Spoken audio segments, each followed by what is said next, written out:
સ્વાગત છે મારી ચેનલ શ્રી હરિ રસોઈ ઘરમાં। ચોમાસું આવે એટલે તરત આપણને ભજીયા તળી અથવા તો ગોટા ખાવાનું મન થતું હોય છે। તો શું તમે પણ મારી જેમ ગોટા ભજીયાના બદલે કોઈ હેલ્ધી ઓપ્શન શોધી રહ્યા છો? તો આ છે ને સોલ્યુશન। તો ઝટપટ 10 મિનિટમાં જ આથાની ઝંઝટ વગર કે પલાળવું કે તળ્યા વગર જ સુપર ટેસ્ટી એવો ચટપટો નવો નાસ્તો માત્ર સોજીના ઉપયોગથી આજે આપણે બનાવી અને તૈયાર કરીશું। સાથે જ આપણે ઈનોનો ઉપયોગ પણ નહીં કરીએ। ઈનો કરતાં પણ બેસ્ટ રિઝલ્ટ આવે તેની એક હું ખાસ તમારી સાથે એક નાનકડી ટ્રીક શેર કરીશ। તો ચાલો રેસીપી શરૂ કરીએ। સૌ પ્રથમ મેં અહીંયા એક મોટું વાસણ લઈ લીધું છે। તેની અંદર મેં અહીંયા 2 કપ ભરી અને રવાને એડ કરી દીધો છે। તમારે કોઈ પણ વાટકીનું માપ સેટ કરી લેવાનું। તો તમારી પાસે સોજી અવેલેબલ હોય તો તમે સોજી પણ એડ કરી શકો છો। તેનાથી પણ ખૂબ જ સરસ એવો આપણો નાસ્તો બની અને તૈયાર થાય છે।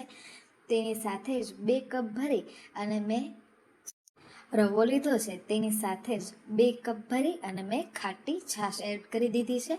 છાશ આપણી ખાટી હોવી ખૂબ જ જરૂરી છે અને તેની સાથે થોડી આપણે ઘટ પણ રાખવાની છે છાશને। હવે આપણે સારી રીતે એક વખત મિક્સ કરી લેવાનું છે।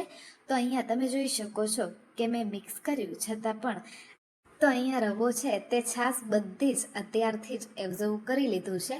તો હવે આપણે ઉપરથી અડધા કપથી થોડી ઓછી એવી છાશ એડ કરી દઈશું।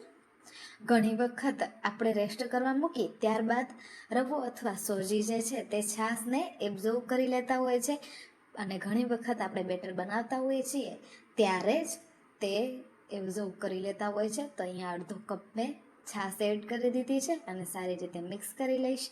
હવે ઢાંકણને ઢાંકી અને 20 મિનિટ માટે પૂરતો રેસ્ટ આપીશું। 20 મિનિટ માટે અથવા તો તેનાથી વધારે વાર રેસ્ટ આપવો ખૂબ જ જરૂરી છે।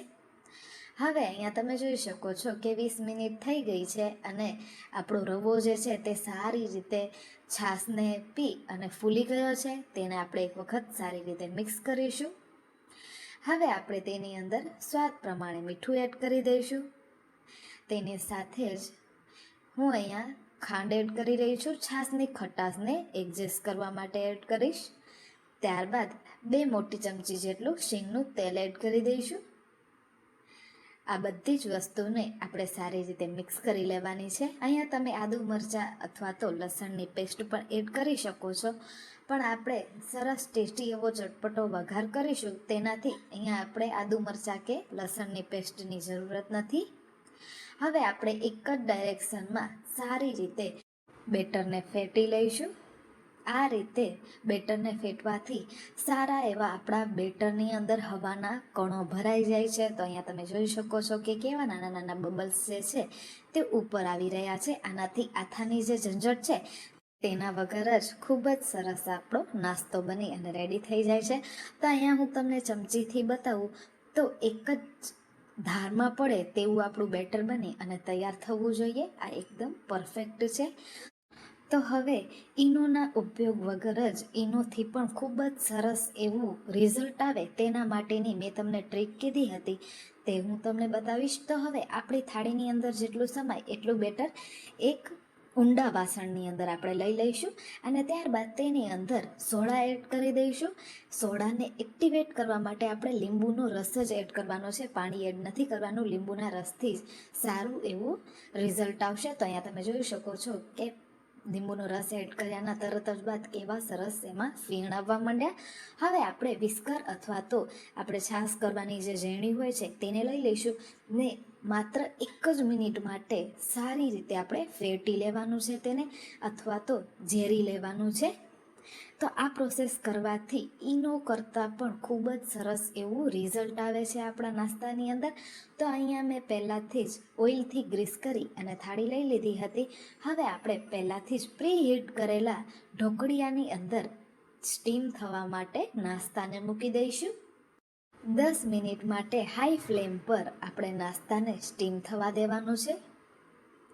ગેસની ફ્લેમ આપણે ફૂલ જ રાખવાની છે। તો અહીંયા આપણો નાસ્તો સ્ટીમ થાય છે ત્યાં સુધીમાં નાસ્તા સાથે ખાવાની મજા આવે તેવી એકદમ નવી રીત સાથે ચટપટી ચટણી બનાવી અને રેડી કરી લઈશું। તો મેં અહીંયા મિક્સર જાર લઈ લીધું છે, તેની અંદર ધાણા એડ કરી દઈશ. ધાણાને આપણે ગાંઠિયા સહિત જ એડ કરવાના રહેશે. ત્યારબાદ મેં અહીંયા 1 નંગ તીખું અને 2 નંગ મોરા મરચાં લઈ લીધા છે. તમારે જે પ્રમાણે તીખું ખાતા હોય તે પ્રમાણે લઈ લેવાના. ત્યારબાદ હવે આપણે લીંબુનો રસ એડ કરી દઈશું. તો મેં અહીંયા લીંબુનો રસ વધારે એડ કર્યો છે, તેનાથી આપણી ચટણી જે છે તે ખૂબ જ ટેસ્ટી એવી બનતી હોય છે. ત્યારબાદ સ્વાદ પ્રમાણે મીઠું અને તીખાશને બેલેન્સ કરવા માટે ખાંડ એડ કરી દઈશું ને અડધા કપથી થોડુંક ઉપર આપણે પાણી એડ કરવાનું છે. તો મેં તમને અહીંયા પહેલાં જ જણાવ્યું કે આપણે આ નવી રીત સાથે ચટણી બનાવી રહ્યા છીએ. નોર્મલ ચટણી કરતાં થોડીક આ અલગ હોય છે. પાણી એડ કર્યા બાદ આપણે સારી રીતે તેને ગ્રાઇન્ડ કરી લઈશું. તો અહીંયા ફાઇન એવું પીસાઈ જાય ત્યારબાદ તમે જોઈ શકો છો કે કેવી સરસ આપણી ચટપટી ચટણી બની અને તૈયાર થઈ છે. તેની કન્સિસ્ટન્સી પણ તમે જોઈ શકો છો. આપણે પાણી જેવી જ રાખવાની છે.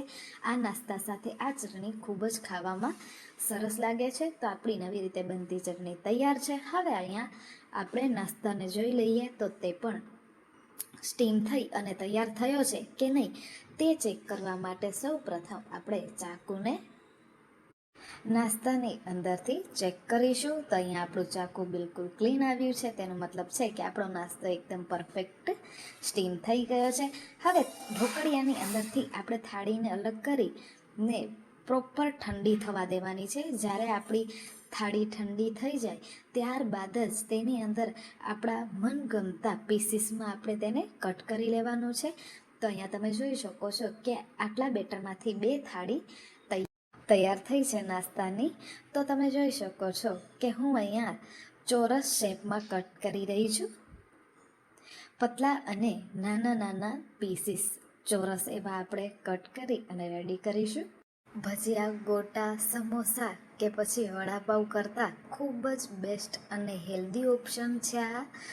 તો જ્યારે વરસાદ આવે ત્યારે ચટપટું ખાવાનું મન થાય તો તળેલા ઓઇલી ફૂડ કરતાં આ માત્ર 2 ચમચા તેલમાં તૈયાર થતો હેલ્ધી નાસ્તો એક વખત ઘરે જરૂરથી ટ્રાય કરજો. મારી ગેરંટી છે કે તમને ખૂબ જ ટેસ્ટી એવો લાગશે આ નાસ્તો.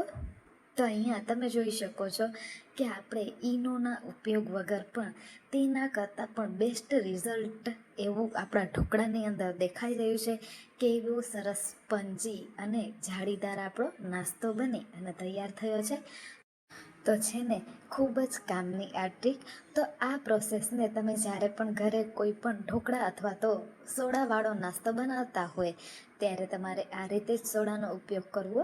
ખૂબ જ સરસ એવું રિઝલ્ટ આવશે. કેવી સરસ અંદરથી આપણી નાસ્તાની અંદર જાળી પણ વળી છે. તો અહીંયા આપણે આને સુપર ટેસ્ટી એવા ચટપટા બનાવવા માટે એક સ્પેશિયલ વઘાર કરીશું.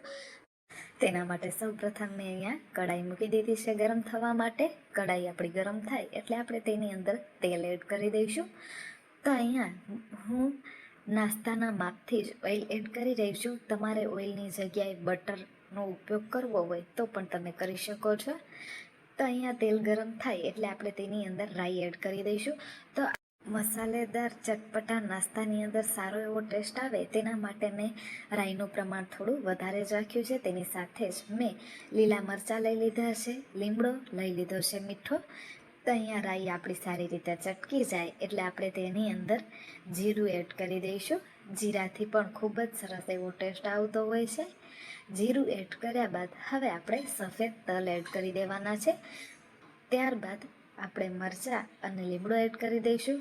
હિંગ તમારે એડ કરવી હોય તો તમે કરી શકો છો. હવે આપણે મસાલામાં સૌ પ્રથમ હળદર પાવડર અને ધાણા જીરું પાવડર જ એડ કરવાનું છે. તો અહીંયા આપણે લાલ મરચું પાવડર એડ નથી કરવાનું. તો હવે ઢોકળા એડ કરી દઈશું તેની અંદર કટ કરેલા અને તેને ઉપરથી આપણે લાલ મરચું પાવડર, ચાટ મસાલો પાવડર અને ગરમ મસાલો પાવડર એડ કરી દઈશું.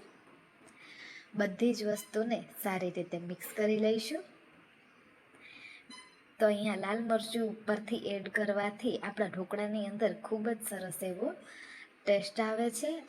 જો ગરમ વઘારની અંદર આપણે લાલ મરચું એડ કરીએ તો મરચું થોડી દાળજી પણ જતું હોય છે. તો અહીંયા આપણા ઢોકળા સારી રીતે મિક્સ થઈ ગયા છે. તેને ગરમા ગરમ આપણે ચટણી સાથે સર્વ કરીશું. તો તમને મારી આ મસાલેદાર ચટપટા એકદમ નવી રીત સાથે બનતા ઢોકળા અને એકદમ નવી રીત સાથે બનતી ચટપટી ચટણીની રેસિપી કેવી લાગી એ મને જરૂરથી જણાવજો. અને તેની સાથે જ આ ચોમાસામાં આ રેસિપીને એક વખત ઘરેથી જરૂરથી ટ્રાય કરજો. ટ્રાય કરવાનું ભૂલશો નહીં. સાથે જ આજ માટે આટલું જ. ફરી મળીશું નવી રેસિપી સાથે.